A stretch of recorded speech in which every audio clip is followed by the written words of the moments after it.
Good afternoon. My husband Jackson and I are raising 3 boys. Michael is 16, William is 14, and Jack is 10. Since they were very little, we taught them to be advocates for themselves, those issues they believe in, and those that may be on the fringe of society who do not have a voice. In other words, we are raising boys who we hope will be fighters for those things and people they believe in. That is exactly the kind of person who belongs in the White House.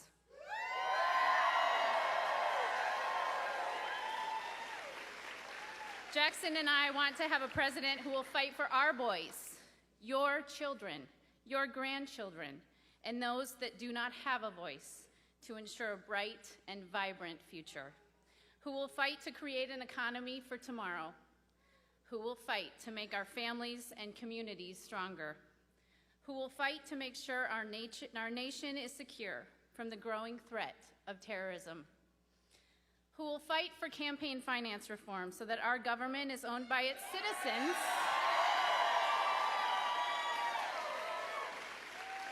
and not by a handful of the wealthiest in this country.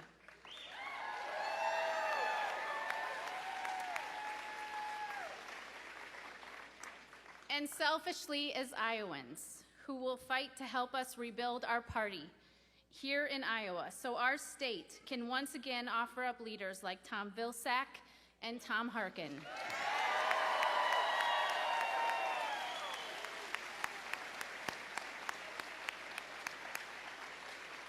So, Hillary, you have proven yourself to be that fighter.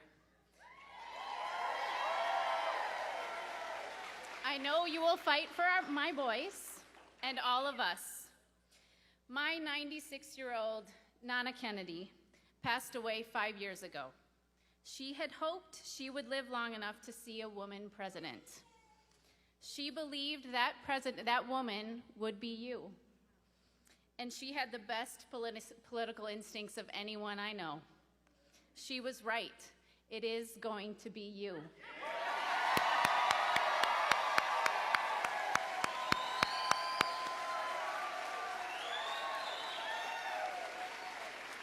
And because of that, it is my deep honor to introduce to you the next President of the United States, Hillary Rodham Clinton.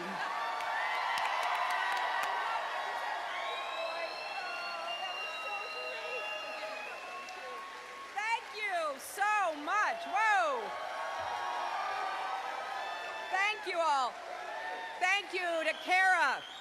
Thank you for that introduction. Thank you for being committed to the right values, fighting for them in the political arena, in your home, across this state and country.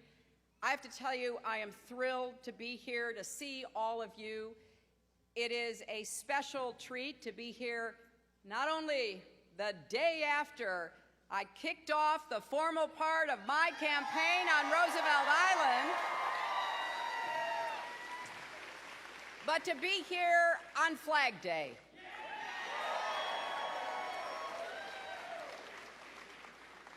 Because after all, we care deeply about the country we love and we cherish.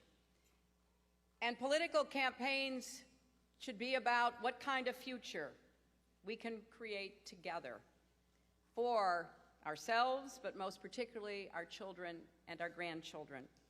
Now, over the past months, I've been listening to what you here in Iowa have to say. In coffee shops, in community colleges, in businesses, I've heard you share worries about the economy that still seems stacked for those at the top. But I've also heard about your hopes for your families and our country. I met a single mom juggling a job and classes at community college while raising 3 kids. She doesn't expect anything to come easy. But she did ask me, what more can be done so it isn't quite so hard for families like hers? I believe the answer lies in the basic bargain of America. If you do your part, you ought to be able to get ahead. And when everybody does their part, America gets ahead too.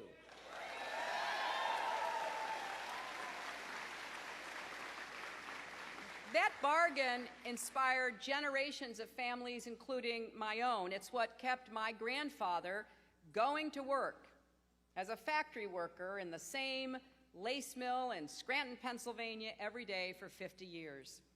It's what led my father to believe that if he scrimped and saved, he could start a small business, printing drapery fabric in Chicago, and could provide us with a middle-class life. And he did.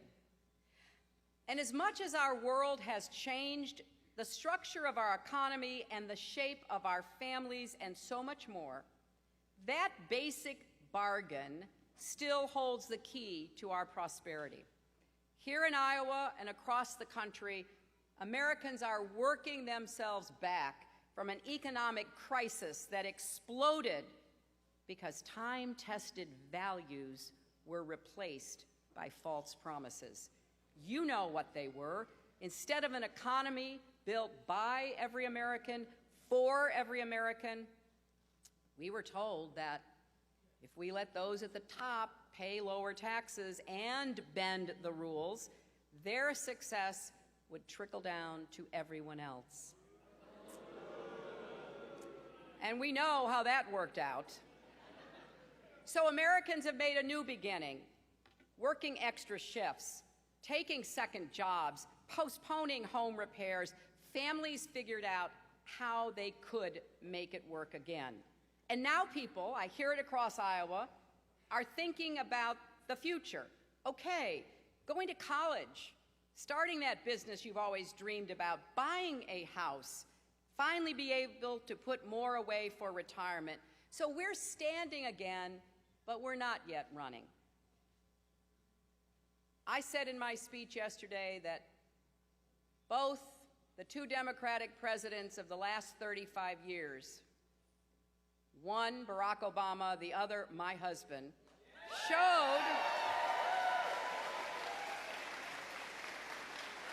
showed that it is possible to do better. They both inherited the problems from their Republican predecessors.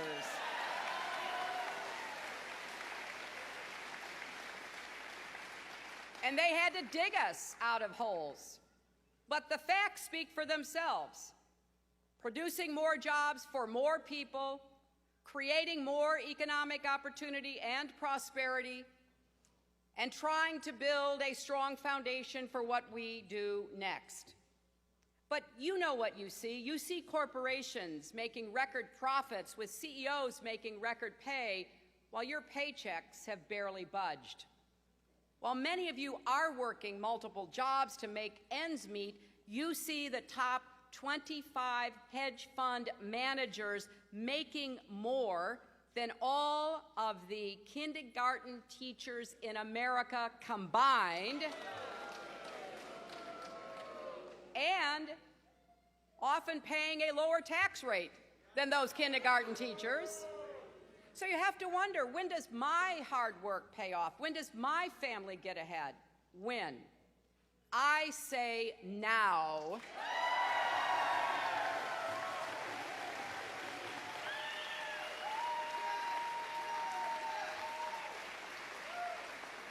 You know, prosperity can't just be for CEOs and hedge fund managers. Democracy can't just be for billionaires and corporations. Prosperity and democracy are part of your basic bargain, too. You brought our country back. Now it's time. It's your time to secure the gains and move ahead. And you know what? America can't succeed unless you succeed.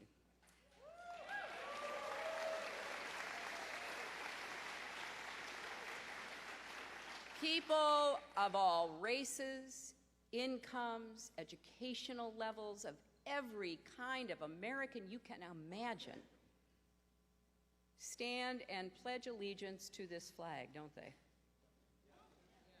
They sing the national anthem at sporting events or school assemblies Well, it's time that everybody felt like they were included and that they had the same chance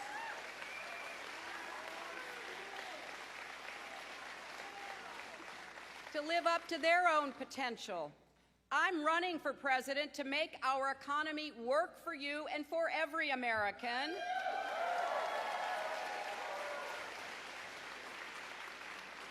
I'm not running for some Americans, but for all Americans, and we have come too far to see our progress ripped away now. We can't go back to the top-down economic policies that failed us before. You know that old saying, fool me once, shame on you. Fool me twice, shame on me. Now, there may be some new voices in the Republican presidential choir, but they're all singing the same old song. It's a song called Yesterday.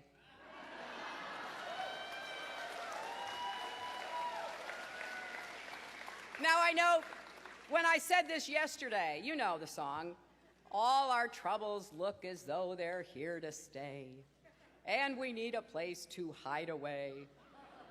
They believe in yesterday, and you're lucky I didn't try to sing that. But when they heard me, a bunch of them jumped up and said, no, yesterday's over. Well, then end the policies that yesterday represents and think about our future together.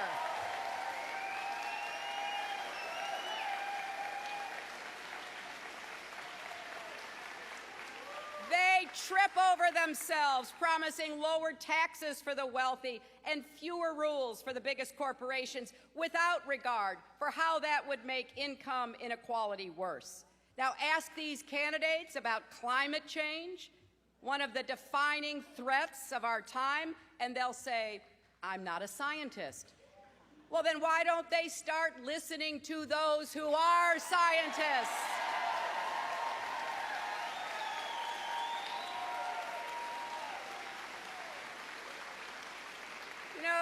They pledge to wipe out tough rules on Wall Street rather than reining in the banks that are still too risky, courting future failures like they have a case of mass amnesia.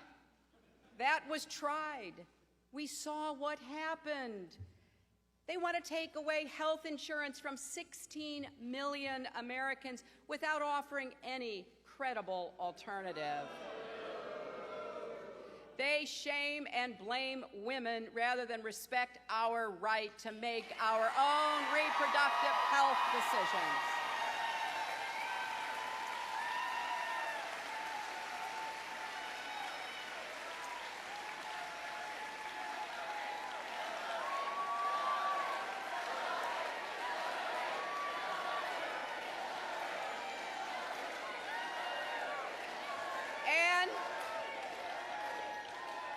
They want to put immigrants who work hard and pay taxes at risk of deportation, and they turn their backs on gay people who love each other. Now, fundamentally, they reject what it takes to build an inclusive economy. It takes an inclusive society, a village with a place for everyone. My values and a lifetime of experiences have given me a different vision for America. I believe our success isn't measured by how much the wealthiest Americans have, but by how many children climb out of poverty.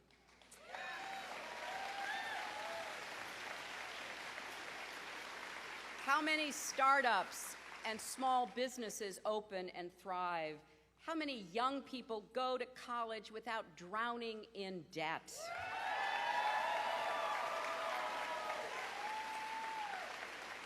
How many people find a good job, and how many families get ahead and stay ahead? That's why, if you here in Iowa give me the chance, I will wage and win 4 fights for you. The first is to make the economy work for everyday Americans, not just those at the top. In the coming weeks, I'll propose specific policies to reward businesses who invest in long-term value rather than the quick buck, because that leads to higher growth for the economy, higher wages for workers, and yes, even bigger profits. I will rewrite the tax code so it rewards hard work and investments here at home, not quick trades or stashing profits overseas.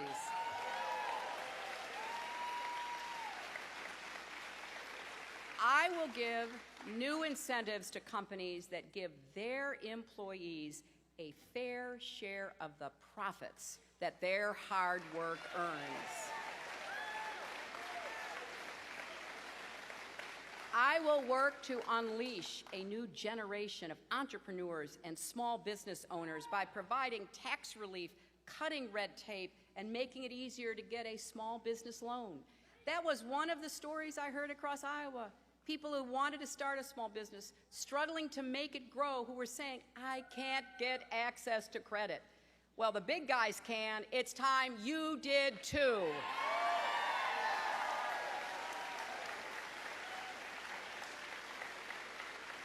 I will restore America to the cutting edge of innovation, science, and research. You know, we're on the brink of so many breakthroughs about disease. It breaks my heart that because the Congress has cut back on our funding for finding out what to do about Alzheimer's or autism or so many other diseases, labs have been forced to close. Young scientists have been told, I'm sorry, you're just not important enough for us to continue funding you right now. This is such a short-term view of how we can all do better.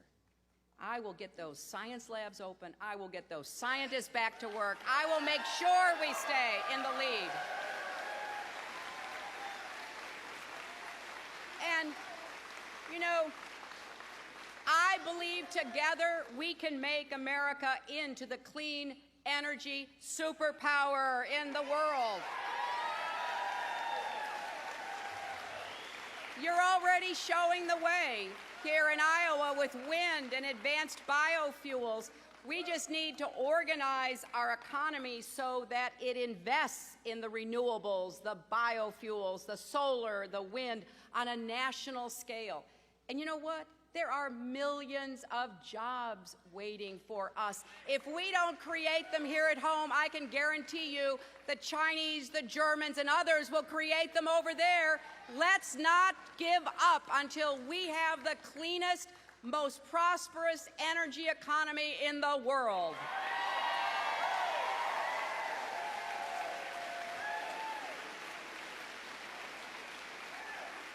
But as I roll out these policies, I want you to understand where I'm coming from. I'm going to propose an infrastructure bank, and we'll fund it with bonds. We need better roads. We need better airports. We need better bridges. We need better broadband. We need all of that. And it's a shame that we're allowing our infrastructure to crumble before our eyes. And it sends a message that we don't want to send, that we're not going to be competitive in the future. But it's also important to remember, what's our biggest asset? Our biggest asset are our people, and particularly our youngest. I want to make preschool and quality child care available to every child in our country.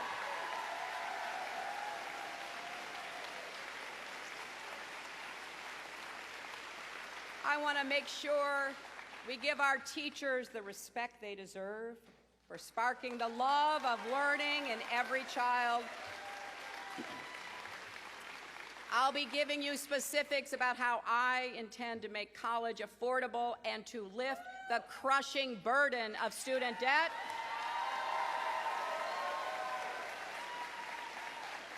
And how we will finally make lifelong learning available for everybody to gain or improve the skills they need and to set up more Americans for success. But I want to say a word about another issue. There's a lot of discussion right now about the potential Trans-Pacific Partnership trade deal, and I want to tell you what I think needs to be in that agreement. First, let me start by saying no president would be a tougher negotiator on behalf of American workers, either with our trading partners or Republicans on Capitol Hill, than I would be.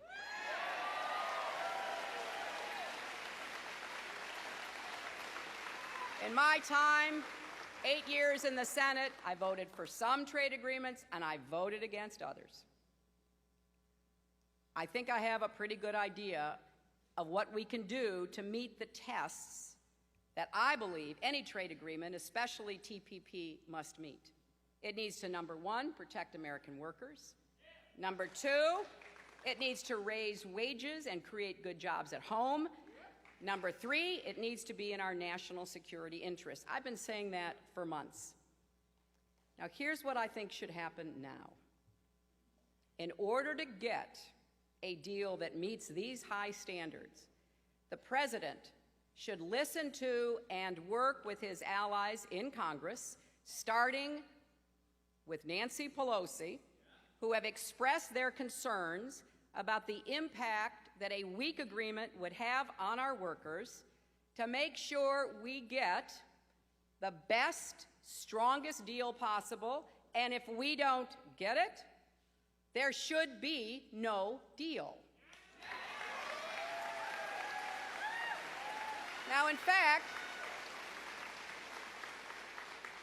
I think this is the opportunity to speak out. You know, there are the voices, you've heard them, that are for the deal no matter what's in it, and there are the voices that are against the deal no matter what's in it.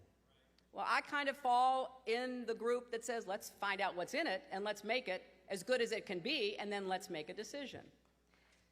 And from my perspective, the President actually has this amazing opportunity now. Some of you know how to negotiate. So you go to the trading partners, the people that have been involved in this negotiation, you go, unless you give me more, unless you meet the needs that have been laid out, that my party in Congress have gone and spoken out about and made clear have to be in the deal, we're not going to have a deal. But we could have a deal if we made sure that we did everything possible to protect American workers, to raise the wages of American workers, to make sure that it is in our national security interest. And there are some specifics in there that could and should be changed. So I am hoping that's what happens now. Let's take the lemons and turn it into lemonade. Let's see if there is a way to get to an agreement that does do what I expect it to do. It has to include trade adjustment authority to provide the kind of protections for American workers that I am looking for. But I am willing to try now to see whether you can push to get rid of the objectionable parts, to drive a harder bargain on some of the other parts, and to provide more transparency so that the American people can actually see what will be in a proposed final deal. And so, if I were in the White House, that's what I'd be doing right now. I would be trying to figure out whether there is a way to get a deal that does what it should do for the American workers, that people, starting with Leader Pelosi, can say, you know what, we've made some real changes here. This might work or not. But let's try and see whether there is this opportunity now. We also have to recognize that if we don't do more to help American families, we can have agreements from here to the moon, and we're still not going to make it possible for most American families to feel like they're getting ahead. And from my perspective, I believe you should have the right to earn paid sick days. You should have the right to receive your work schedule with enough notice to arrange childcare. You should be able to look forward to retirement with confidence, and you should certainly be able to count on your health care being there without breaking the bank.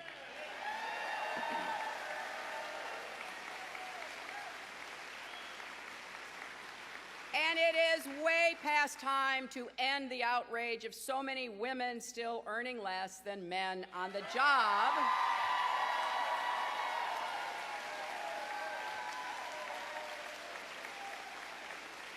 Look, this isn't a woman's issue. This is a family issue.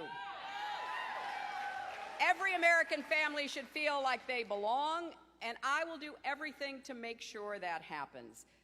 And here at home, we do have to be aware that, there are threats in the world. I think there are far more opportunities, but let's admit there are threats. When our brave men and women come home from war or finish their service, I will do everything I can to see that they get not just our thanks, but the care and benefits they've earned. And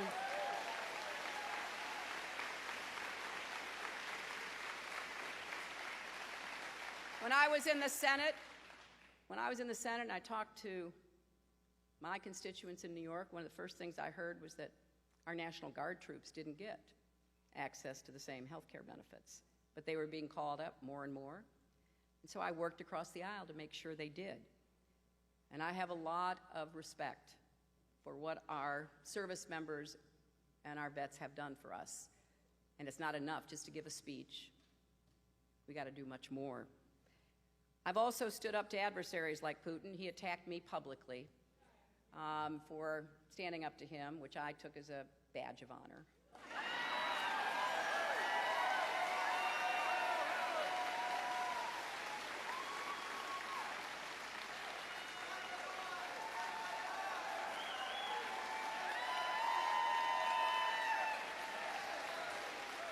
And I know we have to work more closely with our allies and partners around the world to build the kind of safe and secure, prosperous world I'm looking for. That means our NATO partners in Europe, means our treaty allies in Asia, it means our friends right here in Latin America, it means Israel and the Middle East. We have to work more closely to make sure that they and we are on the same page.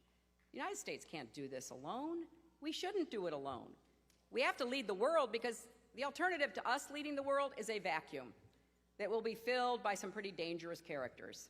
So we do have to lead the world, but we need to lead it by pulling everybody together and moving in the same direction.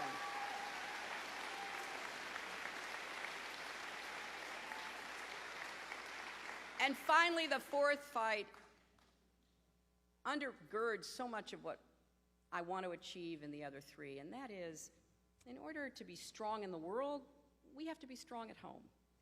That's why we have to reform our government and revitalize our democracy so it works for everybody.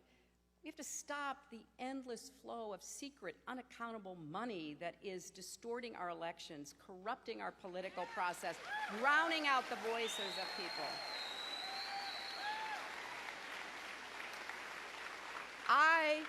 I would appoint justices to the Supreme Court who would protect every citizen's right to vote rather than every corporation's right to buy elections.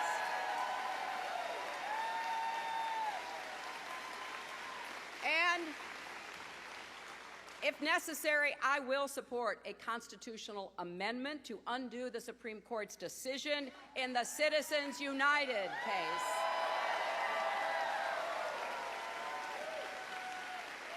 But none of this will work unless people like you and millions more across our country turn out and vote. I want to make it easier for every citizen to vote. We need universal, automatic registration when a young American turns 18 so that they are signed up to vote.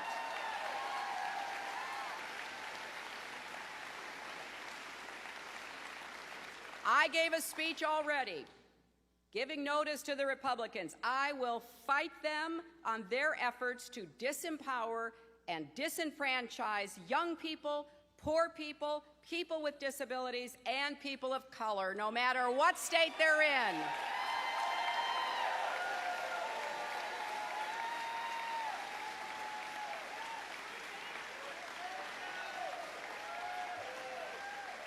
What part of democracy are they afraid of?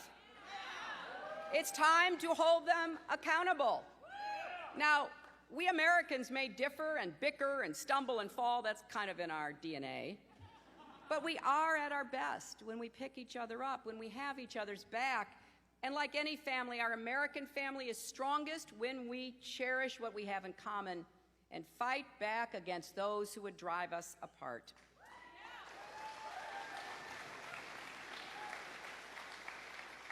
From my first trip as Secretary of State to Asia in February of 2009 to my very last, people all over the world asked me, how could you and President Obama work together after you fought so hard against each other in that campaign?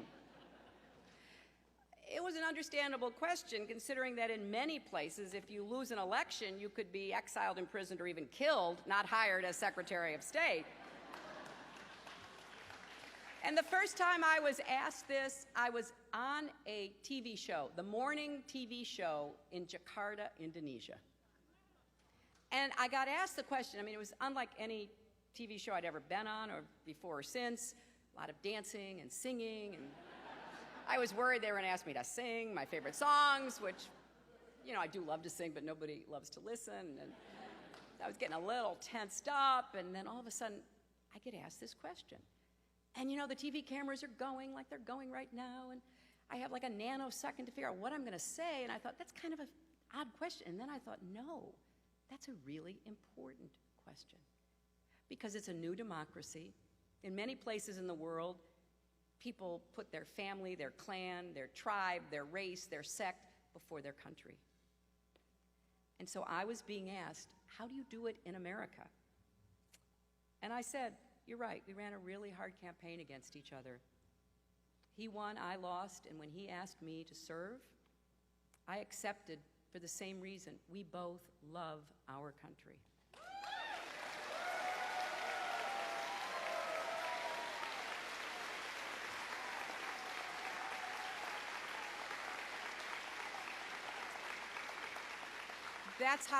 That's how we do it in America. And with that same spirit together, we can win these 4 fights. We can build an economy where hard work is rewarded. In fact, we will. We can strengthen our families. In fact, we will. We can defend our country and increase our opportunities around the world. In fact, we will. And we can renew the promise of our democracy, and we will. Now, I know this is not going to be easy. I've been around a while. In case you haven't heard anybody say that, just thought I'd tell you. And I know as well as anyone how hard this job is. I've seen it up close and personal. All our presidents come into office looking so vigorous. And then we watch their hair grow grayer and grayer. Well, you won't see my hair turn white in the White House.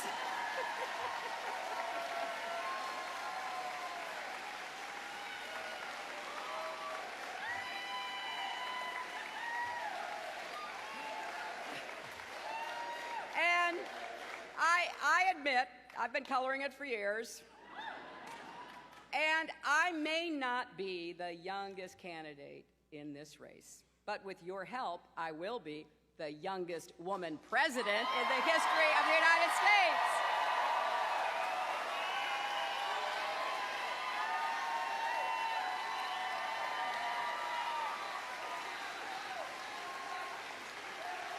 So,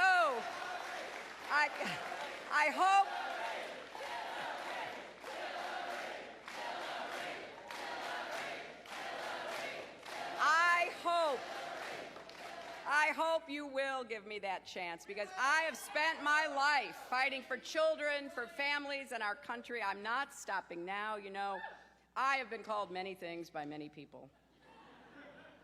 Quitter is not one of them.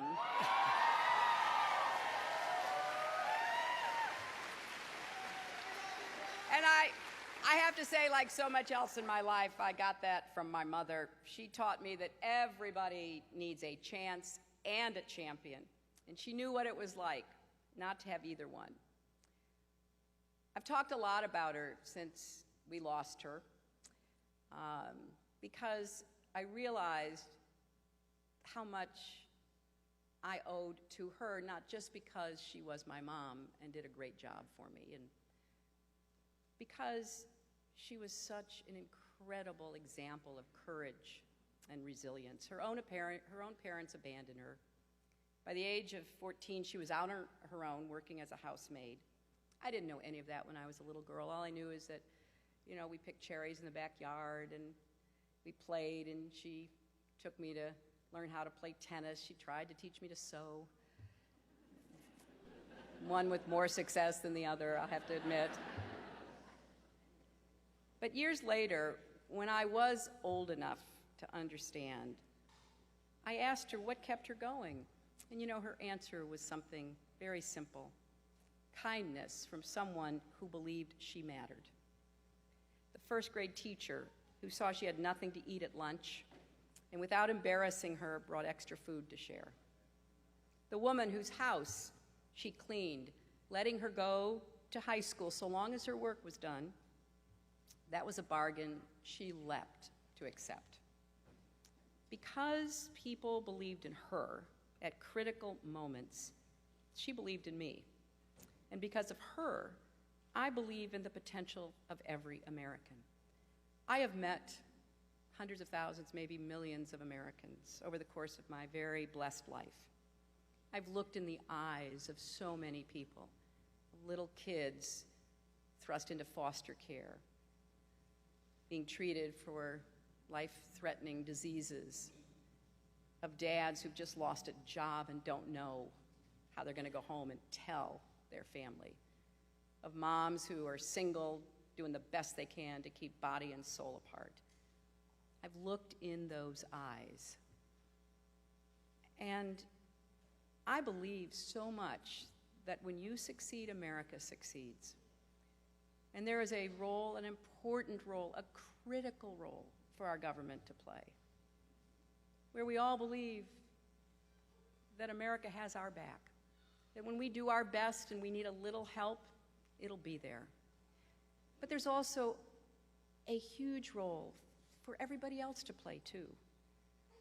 I want us to start looking at each other again as fellow human beings and as fellow Americans. I want us to figure out how, through our own families, our own houses of worship, our own businesses, our own communities, we can reach out to those in need. And we can be smart and compassionate at the same time. I want you to join me in this effort. Of course, I want you to help me build this campaign and to make it your own. I want you to talk to your family, your friends, your neighbors. I want you to text JOIN, J-O-I-N, to 47246 and to go to hillaryclinton.com and sign up to make calls and knock on doors. But more than that, I want you to feel that this campaign is not about me. It's about all of us. And it's about the promise of this country, which is so unique in human history, that we can be more open, more generous, more respectful of each other. It really upsets me when I hear some of what's said in our political debates right now. But more than that, it really hits at my heart. I wonder, you know, did they not go and hear the same lessons I did in Sunday school? Did they not sing the same hymns? Did they not have teachers who said, "You're no better nor worse than anybody else"? Did they never hear, "There but for the grace of God go I"? Where did this mean-spiritedness come from? We are such a blessed nation. We have so many more opportunities, even now with all of our challenges, than anybody in human history has ever had. And so for me,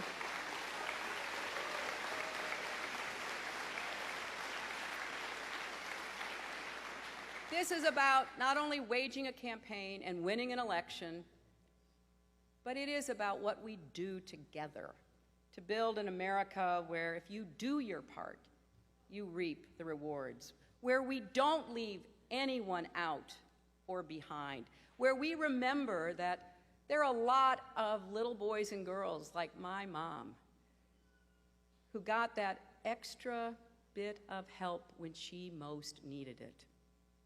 I am absolutely confident and optimistic that this campaign can lay the foundation for us doing that with and for each other again.